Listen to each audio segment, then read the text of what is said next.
baka ka nang good morning.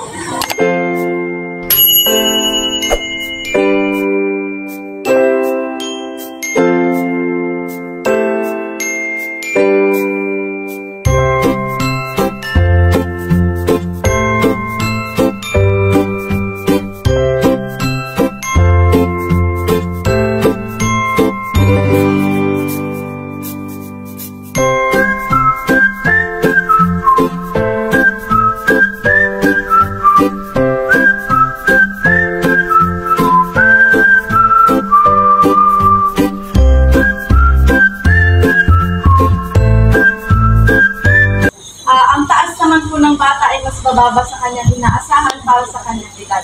So, maliit po or ay mababa po ang kanyang height, ang tangkad niya para sa kanyang edad.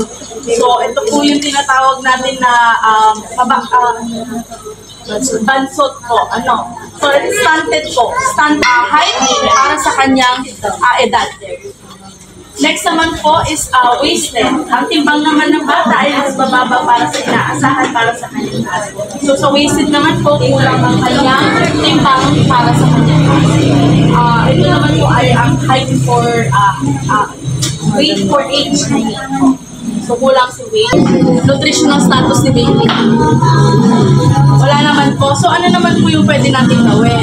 So sa mga barangay health center o sa mga RHU po, meron po mga nakapost na mga nutritional infographics na pwede nyo pong i-review o tignan po. So dito po, for example, food pyramid, makikita hindi lang po ito representation ng mga pagkain, representation din po siya kung ilan po o yung quantity ng pagkain ibibigay natin sa mga bata po. So pwede po natin yung i-review pag bumisita po tayo sa mga health center and sa mga rural health center. Ano po?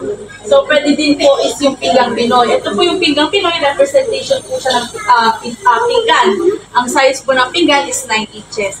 So sa 9 inches na pinggan, kalahati po. Kalahati is nandun po yung fruit and vegetables. So sa part na po na ito, mas malaki po yung part ng vegetables. So pag mag-prepare po tayo ng pagkain nila, ideally po, ito po sana yung imagine natin na itsura ng pinggan. Meron pong gulay na mas marami, sa kalahati po, meron pong mas gulay, may prutas din po. Pero mas marami po kasi gulay. Sa kabila naman po, meron pong kanin, and then yung ulam po niya. Yung kanin po, pwede, ito po yung tinatawag na carbohydrate, go foods. Nagbibigay ng energy sa kanila.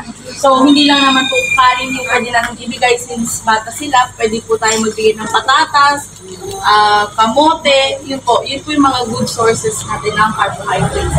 Hindi po yung mga chichirya, soft drinks po dahil wala po silang nakukuha. So, pag pinakain po natin sila ng ganong foods or yung tinatawag na junk foods, busog lang po sila ng mabilis na, ng short period of time, pero po pag mamaya-maya na po ulit, wala na po. Kasi po wala po talaga yung nabibigay na ilalabas din po nila. Ano po, tapos sa gulay po, ay sa ulam po, pwede din po yung mga karne, chicken, fish, soup. So ito po yung itsura ng pinggan nila. Ideally po,